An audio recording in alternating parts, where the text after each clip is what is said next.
From the introduction of the A. Edward Newton Collection of Books and Manuscripts, Part 1. We are not here to sell a parcel of boilers and vats, but the potentiality of growing rich beyond the dreams of avarice.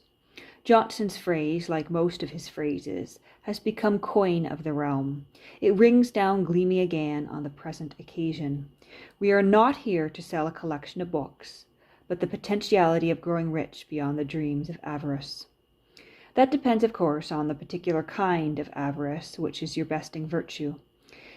If it is an avarice for books, fine old books, there is nothing better, unless it be the avarice for friends, which is, or may be, much the same thing.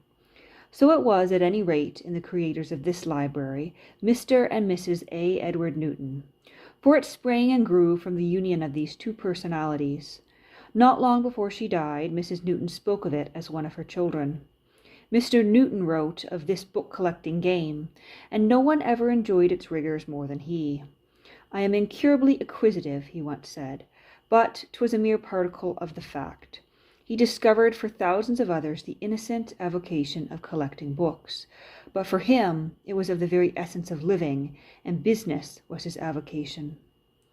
Those who knew Ned Newton well during the growth of his library might have discerned in it a mingling of the spirit of hard-headed scholarship with romance.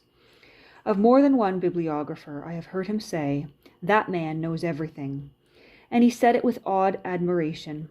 I never heard him say it of any other professional. For scholarship he had almost superstitious regard, which sometimes confessed itself in reverse, flippantly. He was keenly aware of the incomparable service American collectors were rendering to American scholars and scholarship, and upbraided the academic Olympians for their sluggish recognition of it. But he could also understand the man who can luxuriate in sentiment over a rare old book, such as loves to ask himself, who in all the centuries have touched this book as I am touching it now? Or how many generations has it passed, quiet and undisturbed, on a darkened shelf, enclosing its own dateless life, while the life of men swirled and eddied around it unconcerned? Or perhaps, with some hunted or overwrought figure in periwig or farthingale, it has withdrawn behind the panel of an old country house, and in one of those intervals of silent eternity that point the lives of troubled men and women, transmitted a flash of the eternal to show them their way through the night. And now it is mine, for a season, and then at length another's, and still another's, transmitting its humanity to generation after generation, fortifying civilization to withstand the constant menace of mortality. Sentimental, yes, but all normal men are sentimental at times, and no means of release for their sentimentality has yet been devised so innocent and so salutary as an old book. To the rightful owner, the value of an old book is not a mere matter of date and scarcity. From all its previous owners and readers, known or unknown, has accrued to it a certain potential of humanity, which is more than a mere matter of sentiment. No one can understand this better than he who has spent happy hours at Oak Knoll, where there is no room for usual devices of entertainment, because there was never time for all that one had to say or listen to, and the flow of human mind and sympathy went briskly on between books and people and books, until poets and wits stepped down from their shelves and joined the company. It was, of course, the Newtonian humanity that accomplished this strange traffic of familiar spirits. And through it each book in this library has become imbued and suffused with that rich increase of power and virtue which we imperfectly describe as association. But what claim can an old book have on any man's attention in distracting times like these? What could be more irrelevant? At best, what purpose can it serve but that of an anodyne?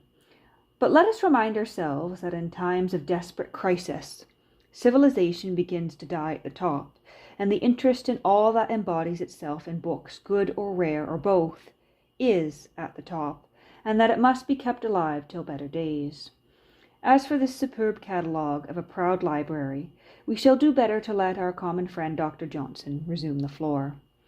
We may now surely be allowed to hope that our catalogue will not be thought unworthy of the public curiosity, that it will be purchased as a record of this great collection and preserved as one of the memorials of learning.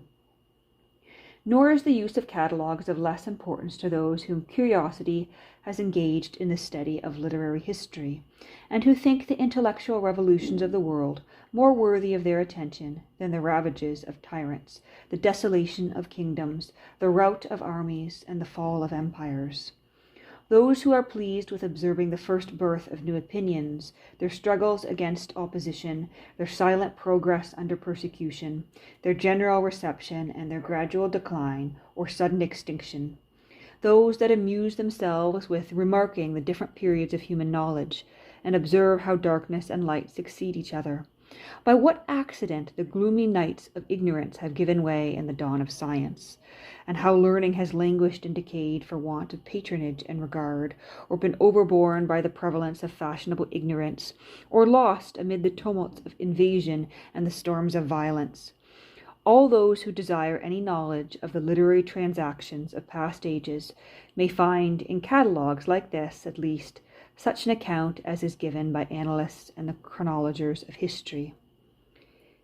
It will be no unpleasing effect of this account, if those that shall happen to pursue it should be inclined by it to reflect on the character of the late proprietor, and to pay some tribute of veneration to his ardour for literature, to that generous and exalted curiosity, which he gratified with incessant searches and immense expense, and to which he dedicated that time and that superfluity of fortune, which many others of his rank employ in the pursuit of contemptible amusements or the gratification of guilty passions.